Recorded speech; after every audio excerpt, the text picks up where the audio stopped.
Bueno, y continuamos acá en este Día Nacional del Periodista informando y comentando las principales informaciones del día. Señor Garrido, con respecto al tema educativo, nosotros hablábamos el día de ayer de la situación que se sigue evidenciando en el INAVIE, lo que se sigue desmenuzando de la denuncia de compras y contrataciones primero y luego lo que se ha ido destapando como evidencia. Decía Altagracia Salazar, los que llegaron nuevos de este gobierno llegaron listos para robar. Tremenda frase. Yo oí ese comentario esta mañana y dije, bueno. Tremenda frase de la periodista Altagracia Salazar, porque es una forma complicada de tú ver esa situación.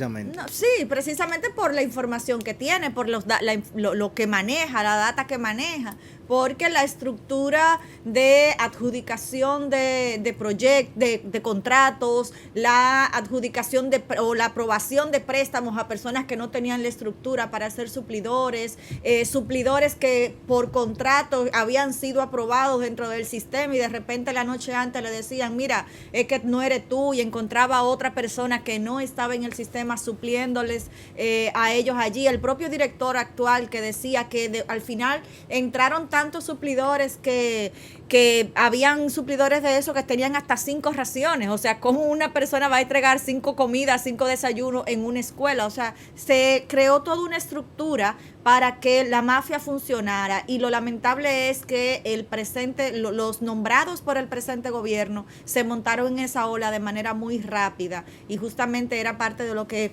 Altagracia señalaba como la soga que va a tener que arrastrar por muy buen tiempo el gobierno de Luis Abinader y el PRM. Mira, yo no quería ser filosófico, pero tú me estás forzando. Esta noticia me obliga a que hicemos el dron. Y miremos en perspectiva. Y miremos un poquito más arriba. Y desde arriba veamos realmente, con la venia de nuestros televidentes, radioyentes y lo que nos van a ver por YouTube, vamos, Instagram y demás, vamos a hacer un análisis introspectivo un poquito más amplio. Antes, cuando una persona pretendía tomar una posición de liderazgo, en la mayoría de los casos, digo antes, vamos a suponer 150 años atrás, y quizás mucho menos de eso, tú tenías que realmente jugártela. O sea, tú estabas desafiando, y el desafío tú lo hacías porque te afectaba a tus intereses económicos. O sea, los padres de la patria norteamericanos eran todos colonos, eran todos dueños de tierras, y eran dueños de esclavos, y eran personas que tenían intereses pecuniarios, y no les agradaba para nada la imposición taxativa de Inglaterra, y eso los llevó a aquello.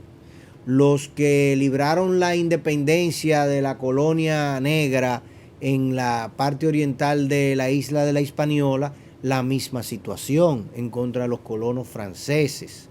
Simón Bolívar se montó en un caballo y no se apió más, porque el hombre entendió que era cabalgando que él iba a garantizar que España saliera de América. En fin, pero siempre era jugándote el pellejo que tú estabas, no era de otra forma. Juan Pablo Duarte lo arriesgó todo, perdió todo y se tuvo que ir exiliado, porque las cosas no le salieron como él pensaba. Él pensaba que el enemigo estaba afuera, que eran los haitianos, pero resulta que el enemigo estaba adentro, que era Pedro Santana y Buenaventura Báez, que ninguno de los dos querían a ese fulano aquí teorizando, cuando ellos lo que querían era gobernar y cogerse ellos el pastel. Que por cierto, Buenaventura Báez, ese apellido como que da un poco eso, siempre lo he pensado, es complicado. Pero bien, entonces, hoy en día los políticos no se juegan nada, porque ya no hay nada que arriesgar. Entonces, por muchos años, la gente entendió que habían 3 formas de tú ganarte la vida en República Dominicana de una manera, digamos, breve.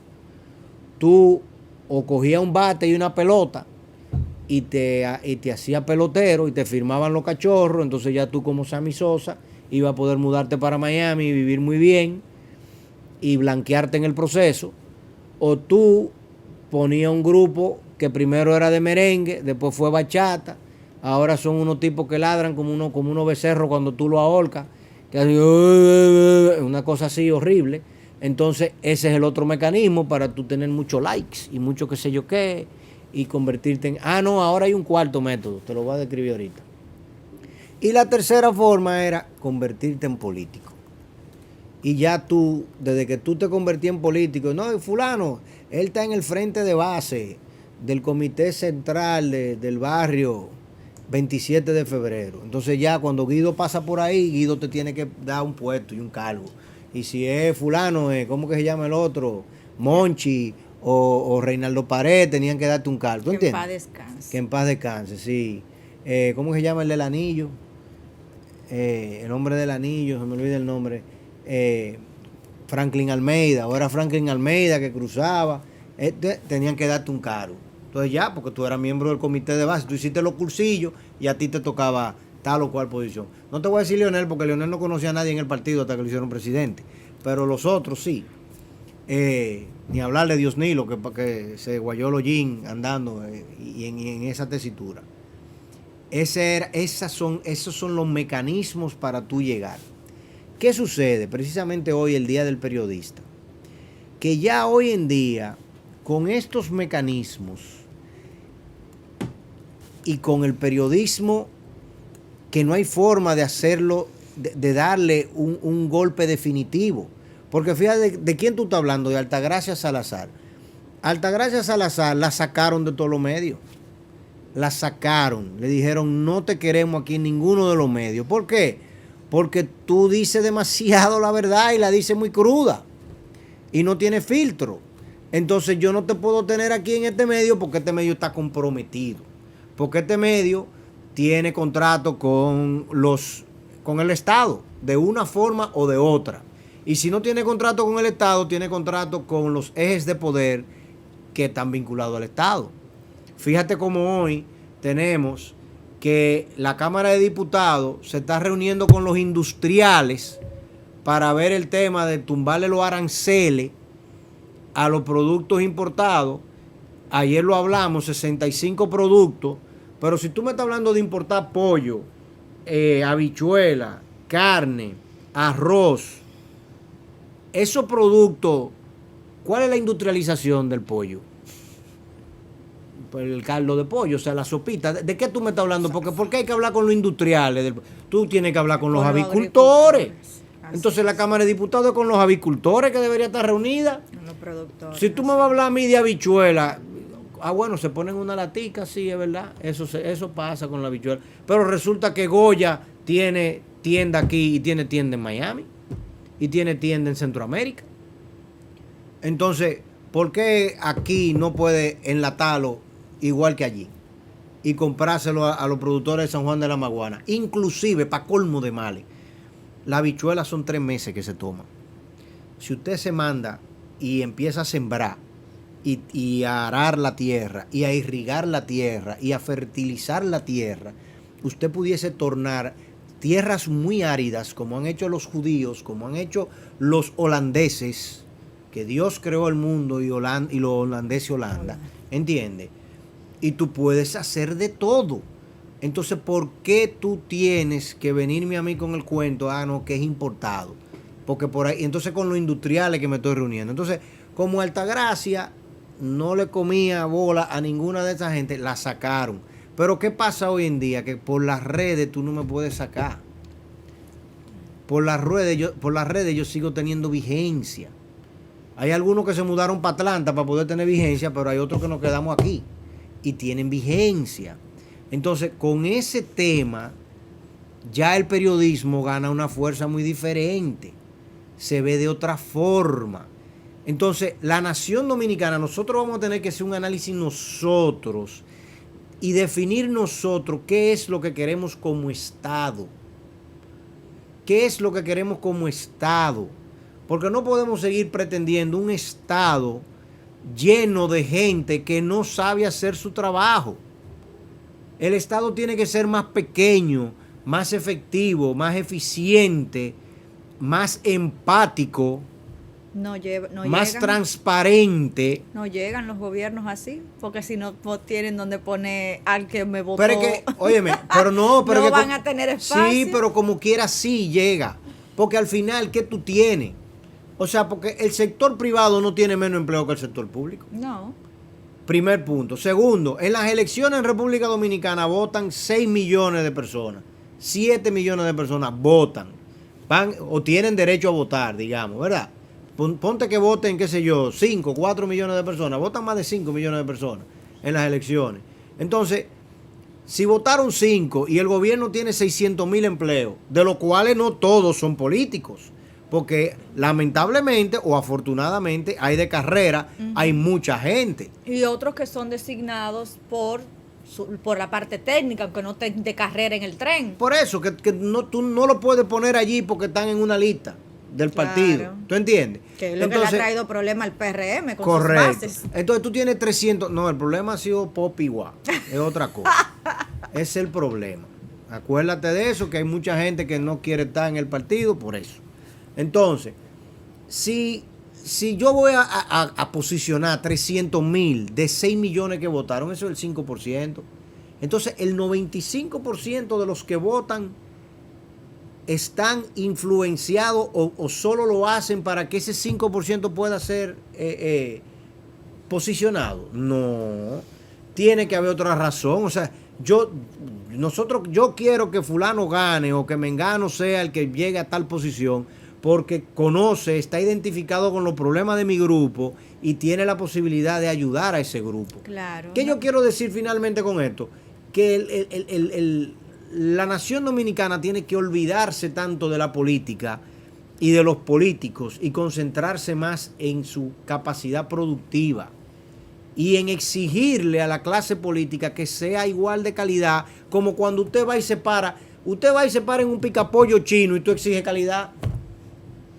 Y ahí pero entonces voy al ayuntamiento o voy a cualquier ministerio y a cualquier dependencia y voy a la escuela y voy al hospital y me siento en una silla en el hospital y no estoy conforme si me atienden después de 4 horas de espera. No, y definitivamente ahí es que, apalancándome en ese comentario que hace, es que cobra vigencia o mantiene la vigencia, la necesidad de lo oportuno y la importancia que tiene el rol del periodista, sobre todo el periodista que educa. Y no necesariamente hablamos de educación en el aspecto plenamente académico, sino el que educa a través de la información. Y es justamente ahí cuando miramos echamos esa mirada hacia atrás, por ejemplo, cuando usted hablaba de Balaguer o un poquito más atrás, en algunos años no se podía hacer tanto lo que se logró, porque al final de cuentas fue un logro en los años de Balaguer, que periodistas valientes, muy jóvenes en su mayoría, pues fueran los que empujaran en cierta medida muchos de los cambios, construyeran sociedades, una sociedad diferente, porque arriesgaban su propio pellejo para hacer las preguntas incómodas. Incluso el que el día de hoy el día de ayer fue entregado el Premio Nacional de Periodismo, que muchos de sus colegas lo definen Cabito Gotró, ¿no fue? A Cabito Gotró, así mismo, que es como se le conoce popularmente, Bonaparte, Gotró, Piñeiro, y los de su generación hablaban de la gallardía con la que ejerció el periodismo justamente en los años de mayor riesgo, ¿no? Cuando la libertad de expresión estaba mancillada justamente en los años de Balaguer. Y días como hoy, pues nosotros continuamos evidenciando eso, para que esas cosas que usted plantea, por ejemplo, lo que hablábamos del INAVIE, que si no lo agarran los periodistas y deflecan esas denuncias y le ponen a la gente la información en la mano, no hay forma de que el ciudadano de a pie, el que de alguna manera no se interesa por conocer cómo manejan su dinero, pues no se entera. Sí, no se entera. Ahí que vamos de nuevo a lo que uno cuando lo ve, uno dice, pero es que no puede ser así. Tú recuerdas que hablamos y hemos analizado aquí el tema, por ejemplo, de los impuestos a los hidrocarburos. Uh-huh. Los impuestos a los hidrocarburos le representan al Estado Dominicano 80 mil millones de pesos, vamos a suponer, redondeando. 80,000 millones de pesos. Eso es lo que entra por impuestos. Y entonces luego salen todos los benditos subsidios que se dan a un grupo de transportistas que le están ahora asignando rutas un poco complicadas. Y siempre hay un tollo con eso. Y están todos los bonos que sea aquí alrededor del tema de los hidrocarburos. Pero el INAVI son 30,000 millones. O sea, esa dependencia que hicieron un listado cuadradito con todos los y fue con seguimiento, provincia por provincia. O sea, fue sistemático el tema. Fue como aquello que tenía Leonel. Leonel tenía una tarjeta y un tema que lo hizo así mismo de manera sistemática. Luego Margarita lo convirtió en la tarjeta Solidaridad. Es verdad. Y ahora la convirtieron en la tarjeta Cobra Seguro. ¿Cómo es? Supérate. No es Cobra Seguro. No, es Supérate. Sí, ahí hubo un grupo que cobró seguro. Se sentó desde el sábado en la noche, raca, a pasar tarjeta para cobrar seguro. Y tú ves, y ese es otro chasco, ¿entiendes? Otro tollo que hay con eso. Y uno dice, pero es que eso se veía venir. Cuando el presidente de la República habló el 27 de febrero y anunciaba que 300,000 personas más iban a... ¿Tú te acuerdas que lo comentamos aquí? Yo te lo dije. Yo dije, pero que eso es absurdo. Que usted me diga en un mismo párrafo, usted me diga por un lado que hemos reducido el desempleo, que estamos creando empleo, que la economía está creciendo, pero yo tengo que subsidiar 300,000 familias más. ¿Cómo así? Es que no me caben juntos. Eso es tan incoherente como poner un impuesto al combustible y después entonces darle un bono a un grupito que consume combustible. Pero, ¿cómo así? Pero no, mira, mejor tú le bajas a los impuestos un poquitico y ya. Este tema que estamos hablando ahora de bajarle el impuesto a 65 alimentos. Y no es más fácil bajarle el impuesto a la gasolina por 6 meses. Bájame el impuesto a la gasolina por 6 meses, chicos, y ya ahí con eso tú resolviste ese tema. Y tú no estás afectando a ningún productor nacional con eso. A ninguno, al revés, estás beneficiando a todos los productores nacionales, pero lo a todos los consumidores. Porque vamos a suponer, 65 productos que tú le vas a quitar el tema, ¿verdad? Ok, tú podrás decir, bueno, los pobres, el tema de la carne de pollo les afecta más que al rico. Pero hasta los ricos comen pollo. En algún momento, ¿verdad que sí? Ahora, el combustible afecta a todo el mundo. Fíjate cómo hoy se está anunciando aumento de 10% en la tarifa eléctrica y un subsidio, como quiera. Porque según ya no es Gaga, ya es el Ministerio de Energía y no sé, la Edesur, whatever, el aumento debió ser de un 25%. Entonces, ¿por qué tú no mejor me reduces el impuesto? ¿Por qué Miguel Seara mejor no me dice, mire, vamos a reducirle el impuesto a la gasolina en un 5%? Y con eso vamos a recuperar todo esto. Y no tenemos que discutir ni llevárselo a Pacheco, y con ese tollo. Y erosionar la capacidad productiva de todo el aparato agroindustrial dominicano. Mira qué sencillo. Y es más transparente y todo el mundo estaría conforme con eso. Así mismo es complicado cómo por pequeñas grietas se va el dinero y la gente casi ni se entera, porque justamente, mira, hoy en día ya sería la tercera sesión, según la información que manejamos, que los diputados están discutiendo justamente la ley de tasa cero, esta ley transitoria, y que, bueno, todavía, aunque parecería que se llegó a cierto acuerdo luego de que la oposición primero le tumbara el pulso, luego los oficialistas lograran retomar el control del discurso en torno a este tema, pero luego de haberse reunido, como bien usted plantea, con los industriales, parecería que sí, que los que estaban en contra ya van otra vez a meterse al carril del centro, se van a alinear, y con la promesa de que no se estaría afectando los productos que se desarrollan, que se producen localmente, pues estarían aprobando esta tasa cero para la importación. Obviamente esto todavía al productor del campo no le ha llegado esta información y estos beneficios, porque son lo que se promete, porque al final de cuentas es con los industriales. ¿Tasa cero de qué? ¿Para un préstamo al Banco Agrícola? Pero déjame explicarte cómo son esos préstamos. No, porque que no. Es porque ya yo he pasado por ahí. Tasa cero el Banco Agrícola. Primero, son préstamos de 5 millones de pesos, máximo. Tú le vas a hablar a un productor avícola de 5 millones de pesos, o porcicultor. Ni siquiera un ganadero. Es lo primero. Segundo, para tú coger un préstamo con el Banco Agrícola, tú tienes que ir con tu título de propiedad. El título de propiedad tiene que estar deslindado, certificación de carga y gravámenes, tú tienes que estar al día en la DGI, tienes que estar al día en la TCS, tienes que estar al día en la iglesia. Bueno, a menos que no sea suplidor del INAVIE. No, eso no necesitan nada. Si son suplidores del ni INAVIE, comedor no ni nada. O de la tarjeta cobra hoy. ¿Cómo es que llama? ¿Entiendes? Cobra esta tarde. Cobra seguro. Claro, o sea, es así. Entonces, óyeme, ¿qué papeleo? No, viejo, resuélvelo sencillo. Bájale el impuesto a la gasolina. Transitorio, porque si es transitorio, como quiera tú me estás dando ahora mismo de que 2.000 millones de pesos en subsidio a la energía eléctrica. ¿Y cuál es el miedo de bajar el impuesto a la gasolina por 6 meses? Juégatela a eso y tú verás que la economía se va a dinamizar, que todo el mundo va a estar contento, que tú vas a ganar muchísimos votos, muchísimos adeptos y seguidores y no vamos a tener este tollo, porque ¿quién va a decirle que no a una reducción del impuesto a la gasolina? Vamos a hacer una encuesta.